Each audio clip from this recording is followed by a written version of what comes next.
Hi friends, good morning. কেমন আছো সবাই? আশা করছি ভালো আছো। শম্পা লাইফস্টাইল ব্লগে তোমাদের অনেক অনেক স্বাগত। যে দেখেছে আমি একটু এখানে বসে একটু হেজাচ্ছি, ব্যাস অমনি চলে এসে বলছে কি আমাকে তাড়াতাড়ি তেল মাখিয়ে দাও, স্নান করব। আমি এই তো রাত্রে এক তেল মাখিয়ে দিলাম, গিয়ে ঘুমালা। ঘুম থেকে উঠে আবার চলে এসছো তেল মাখতে, বলছে হ্যাঁ একটু মাখিয়ে দাও। আবার বসলাম তেল মাখাতে। আমার এত বিরক্তকর লাগে না তেল মাখাতে, কি বলবো। যেগুলো ভালো লাগে না সেগুলোই কপালে জুটে যায়। তো এখন যাই হোক, তেলগুলো মাখিয়ে দেখো, তেল মাখিয়ে দিয়েছি আর উনি ব্ল্যাঙ্কেট গায়ে জড়িয়ে নিয়ে বসে গেল। জানো, বালিশের ওয়ার, বিছানার চাদর সব তেল চিটে করে করে রেখে দিচ্ছে। যেমন দিনে মাখছে তেল, তেমন রাত্রে মাখছে। রাত্রে তো একদম চপচপা করে মাথাতে দিয়ে গিয়ে ব্যাস বালিশে শুয়ে পড়ছে। তো এখন আমার বসে থাকলে চলবে না, এখন চলে আসলাম কাজ করতে। ওভেনটা পরিষ্কার করছি। ওইদিকে বাসন আছে অনেকগুলো, তো বাসনও ধোবো। আর এদিকে চাও করে দেব। তো আগে চাটাই বসাবো, ওই জন্য ওভেনটা মুছে দিলাম। ও আবার খেয়ে দোকান যাবে। আর এদিকে আছে অল্প ভাত। তো তিতলিকে বলেছি, তিতলি এখন বায়না কি খাবো, মা কি খাবো। তা আমি বললাম যে ভাত আছে অল্প, তোকে ভেজে দিচ্ছি। ভাজার কথা বলেছি তো খুব খুশি। তা আমি ভাবলাম যে তিতলিকে আজকে স্কুল পাঠাবো। তো বলছে মা আমি না আজকে স্কুল যাব না, আমার পায়ে ভীষণ ব্যথা। আমার না পায়ে না লেগে গিয়েছিল, তো আমি না সাইকেল চালাতেই পারবো না। আর এখন তো জানো আমার নিয়ে যাওয়ারও সময় নেই।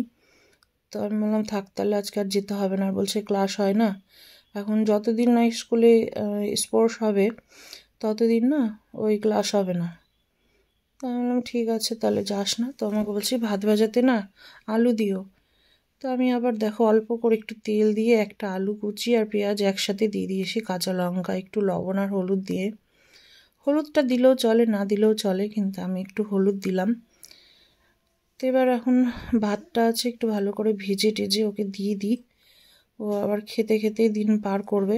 তারপর এদিকে দিয়েছি মেশিনে অনেকগুলো কাপড় চোপড় দেওয়া আছে। তো আমি বললাম তো জুথি আজকে স্কুল যাবে না, তো আমি বললাম দুই বোনে গিয়ে মিলাই। আর দিদুনের কাণ্ড দেখো।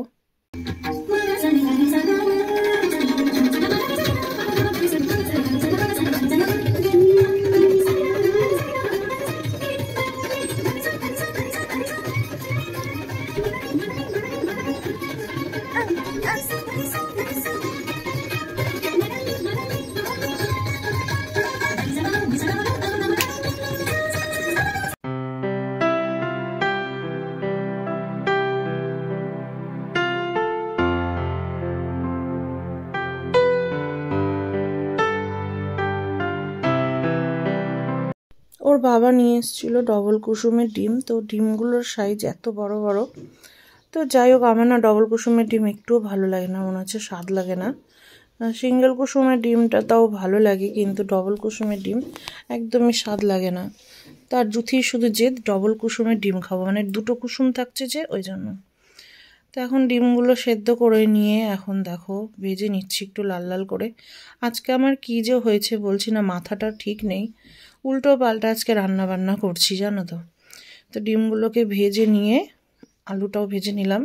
ডিম না দুটো বেশি দিলাম, কারণ হচ্ছে ওই আমার বৌদি আসবে, তো বৌদি আর হচ্ছে পুচকিটা আসবে।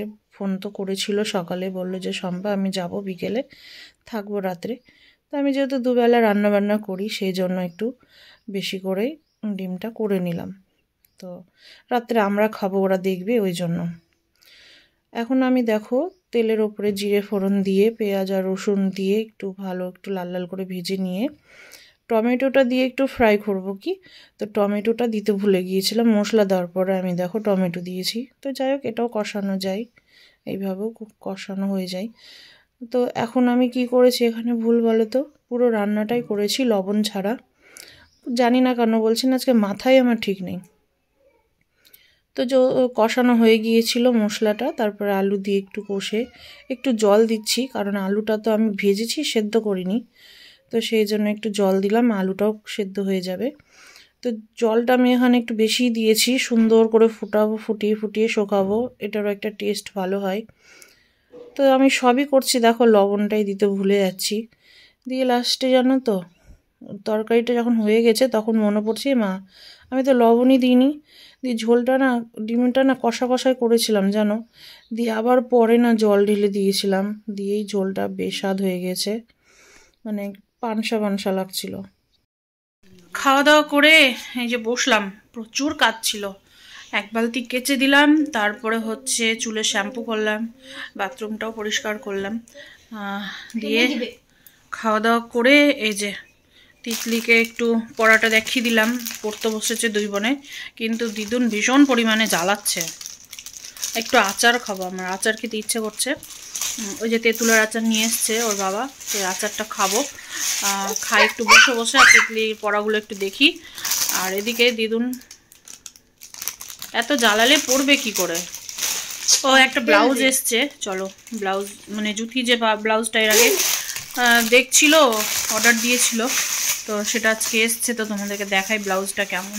এই যে দেখো কেমন জ্বালাচ্ছে, ভীষণ জ্বালাচ্ছে।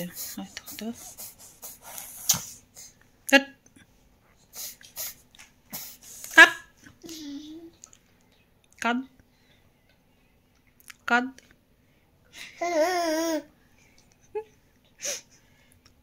মোজা কই, মোজা কই, মোজা পায়ে মোজা পরনি কেন,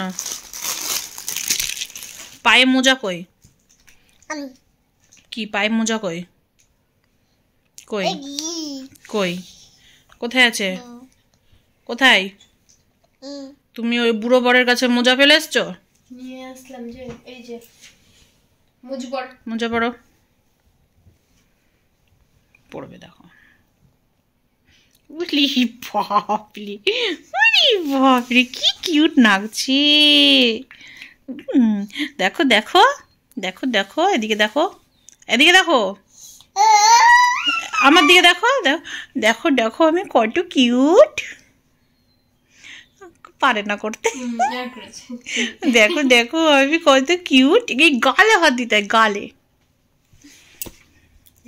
এই হচ্ছে দেখো ব্লাউজটা এসছে, ঠিক আছে, ব্ল্যাক কালারের অর্ডার দিয়েছিল, ফিতেটাও মানে ঘাড়ের ইয়েটাও ঠিক আছে, চওড়াটা, আর পেছন দিকটা এই যে পেছন দিকটা সুন্দর আছে, খুব সুন্দর এসছে, কাপড় কিন্তু দারুণ জানো, ভেতরের যে লাইলিংটা দেওয়া আছে না সেটাও হেভি দেওয়া আছে, আর ফিতে নর্মাল ফিতে, ফিতেটা একটু ভালো নিতি, নরমাল নিব, এখান থেকে তোমার হচ্ছে বেঁধে নিব, দিয়ে দিব, লটকন দিয়ে দিব, তোর লটকন ভালো না, এগুলো ভালো, ফিতা দিয়ে দিয়ে এখন সব বানাচ্ছে না, ওটা দেখেছিলাম, কিন্তু ওটার না কি হয়েছিল বলো তো, ওটা পুরোটাই না ফিতাটা পাতলা এরকমের মধ্যে ছিল, একদম পাতলা, এটাও কিন্তু ফোনে পাতলাই দেখিয়েছিল বলো, এখন ঠিক আছে। নাকে কি করলি তুই, ওটা নাকে রাগ দেখো, রাগ দেখো, এই দেখো ওটা হাতটা দেখো, এই দেখো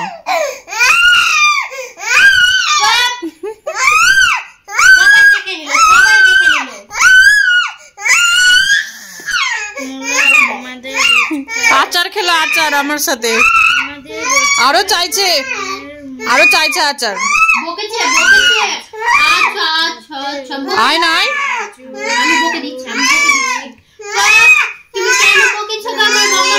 আয় না, আবার বকে দুবাই,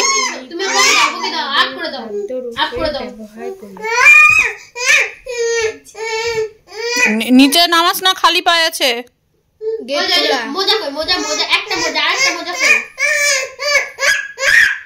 রাগ দেখো, বাপরে,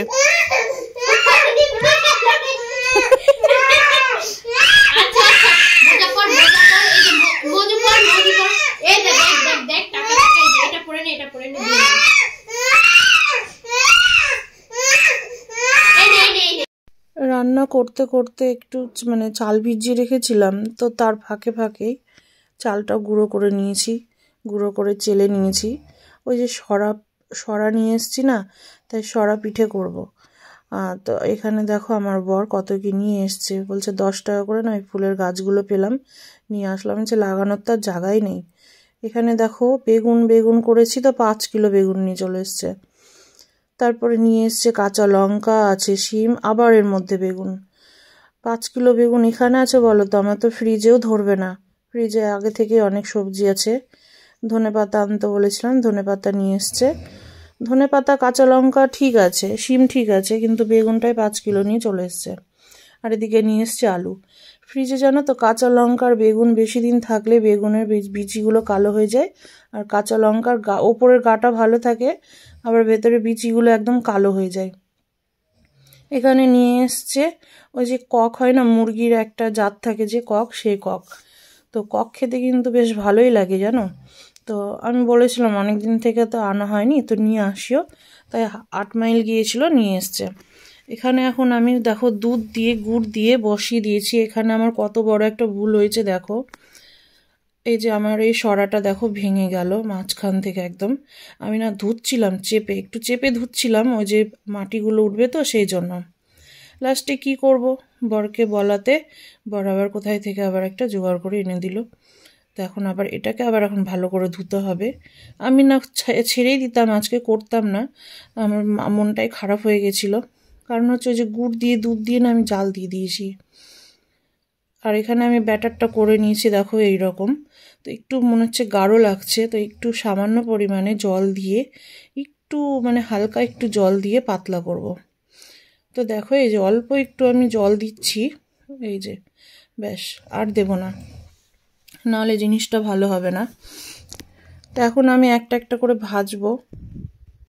ফোনে আমার চার্জ ছিল না, তো চার্জে দিয়েছিলাম, ওই জন্য তোমাদেরকে আর দেখাতে পারিনি। এটা দিয়ে দিয়েছি একটা ওভেনের পাশে, ঠিক আছে, দিতে হয়। আর ব্যাটারটা না খুবই কম হয়ে গেছে, আর একটু করতে হতো। তো একটা এখন দিয়েছি, আর এই যে একটা ভিজিয়ে দিয়েছি, ঠিক আছে, আর একটা এই যে। তো এইরকম হচ্ছে, যেহেতু না মানে আমার মাটির যে খোলাটা একদম মানে গভীর না, ঠিক আছে, এই যে এইরকম যদি গভীর হতো তাহলে বেশ সুন্দর গোল গোল হতো, তো গভীর না, সেই জন্য আর কি মানে চ্যাপটা চ্যাপটা হচ্ছে, ঠিক আছে। তো একটা বসিয়েছি দেখো, এই যে দেখো হয়ে গেছে, কি সুন্দর উঠবে দেখবে। যেমন হোক গা, যেমন হোক, মানে খেতে স্বাদ নিয়ে কথা, ঠিক আছে।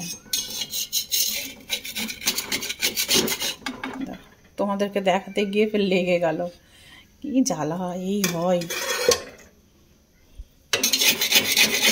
একটু তো লাগবেই এরকম।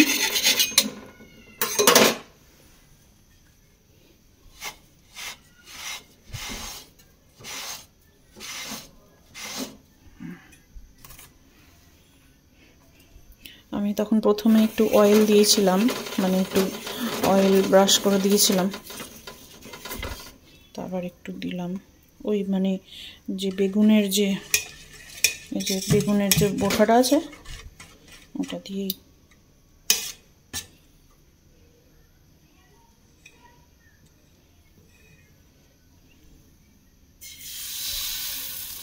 তো যেহেতু একটু কম হয়েছে, তো মানে কড়াটা অল্প হয়েছে, তো একটু একটু করেই দিচ্ছি।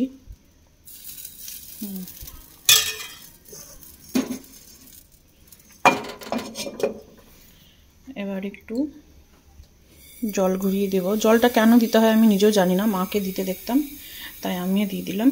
আর এইটা এখন আমি এই বাপরে, এই ঢাকনাটা কি গরম! দুধটা না ঠান্ডা হয়ে গেছিলো, আবার ফোটালাম আমি দুধটা, ব্যাস দিয়ে নিলাম। দুধটা আমার বেশি হবে, ছালের গলাটাই কম হয়ে গেছে, তো ঝোল ঝোল হবে, খেতে সেই মজা লাগবে। আমার গালগুলো লাল দেখতে পাচ্ছ, হিট বেরোচ্ছে, হিট।